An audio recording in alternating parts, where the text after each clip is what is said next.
नमस्कार। आज हम बात करने जा रहे हैं उस कहानी की जिसने पूरे देश को गर्व से भर दिया। एक महिला अधिकारी, एक स्वदेशी लड़ाकू हेलीकॉप्टर और आसमान में लिखा गया इतिहास। ये कहानी है कैप्टन हंसजा शर्मा की और भारत की सैन्य ताकत के उड़ते प्रतीक HAL के रुद्र हेलीकॉप्टर की। कैप्टन हंसजा शर्मा का सफर किसी फिल्मी कहानी से कम नहीं है। जम्मू क्षेत्र से आने वाली इस बेटी ने बचपन से ही देश सेवा का सपना देखा था। स्कूल की पढ़ाई के दौरान ही उनकी रुचि अनुशासन, फिटनेस और राष्ट्रभक्ति से जुड़े देखी गई। कॉलेज के दिनों में उन्होंने भारतीय सेना में अधिकारी बनने का लक्ष्य तय कर लिया था और फिर शुरू हुआ वो सफर जो आसान नहीं था। सेना में चयन, मेडिकल टेस्ट, कठोर शारीरिक मानक और फिर आर्मी एविएशन कोर में जाना, जहां से केवल सबसे मजबूत और मानसिक रूप से तैयार अफसर ही निकलते हैं। नासिक स्थित combat army aviation training school, यहाँ प्रशिक्षण सिर्फ उड़ान का नहीं होता, यहाँ सिखाया जाता है युद्ध क्षेत्र में उड़ान, कम ऊंचाई पर तेज मूवमेंट, पहाड़ी इलाकों में लैंडिंग कैसे करते हैं, हथियारों के साथ मिशन, रात के समय ऑपरेशन और दबाव में निर्णय लेना। कैप्टन हंसजा ने इस कठोर ट्रेनिंग में न सिर्फ खुद को साबित किया बल्कि पूरी बैच में उन्होंने टॉप किया और इसी के साथ उन्होंने जीता सिल्वर चीता ट्रॉफी, यानी सर्वश्रेष्ठ कॉम्बैट एविएटर का सम्मान। यह साफ संकेत था, ये सिर्फ पहली महिला नहीं, ये बेहतरीन से भी बेहतरीन है।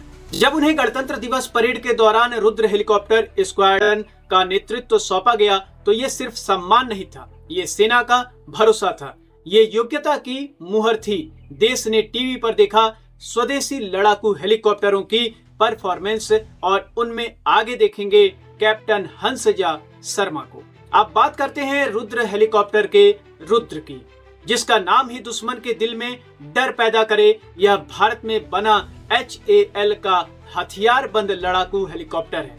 यह HAL ध्रुव प्लेटफॉर्म पर आधारित है, लेकिन इसे खास तौर पर युद्ध के लिए बदला गया है। रुद्र का रुद्र रूप ही इसकी ताकत है और रुद्र को बनाया गया है जमीनी सैनिकों को हवाई सुरक्षा देने के लिए, दुश्मन के बंकरों को खत्म करने के लिए, भक्तकर वाहनों पर हमला करने और आतंकवादी ठिकानों पर सटीक प्रहार करने के लिए। इसके साथ ही निगरानी और टोही मिशन के लिए बना हुआ है यह रुद्र। इस रुद्र की तकनीकी खूबियां सरल भाषा में समझें तो अत्याधुनिक सेंसर और कैमरे, night vision system, target lock करने वाला computer, electronic warfare system, missile चेतावनी और defence suit, 20 mm gun, rocket pod और एंटी टैंक मिसाइल क्षमता, यानी रुद्र सिर्फ उड़ता नहीं, युद्ध को सोचता है। आज की आधुनिक लड़ाई में सिर्फ टैंक और पैदल सेना काफी नहीं है, हवाई समर्थन ही निर्णायक होता है। रुद्र पहाड़ों में काम करता है, सीमावर्ती इलाकों में तैनात होता है, तेजी से रिस्पॉन्स देता है, सैनिकों की जान बचाता है और दुश्मन को दबाव में भी डाल देता है। और सबसे बड़ी बात, ये एक स्वदेशी रुद्र है, आत्मनिर्भर भारत की उड़ती पहचान। अब जरा सोचिए, एक तरफ देश में बना अत्याधुनिक लड़ाकू हेलीकॉप्टर और दूसरी तरफ एक भारतीय बेटी जो उसे युद्ध के उड़ाने लिए उड़ाने में सक्षम है। ये सिर्फ दो कहानियां नहीं, ये एक संदेश है कि भारत अपनी रक्षा खुद बना रहा है। महिलाएं फ्रंट लाइन में होकर आगे बढ़ रही हैं और योग्यता ही पहचान है। भविष्य सुरक्षित हाथों में है। दोस्तों, ये सिर्फ एक खबर नहीं, ये हर उस लड़की के लिए प्रेरणा है जो वर्दी पहनने का सपना देखती है। ये हर उस युवा के लिए संदेश है जो सोचता है, क्या मैं कर पाऊंगा?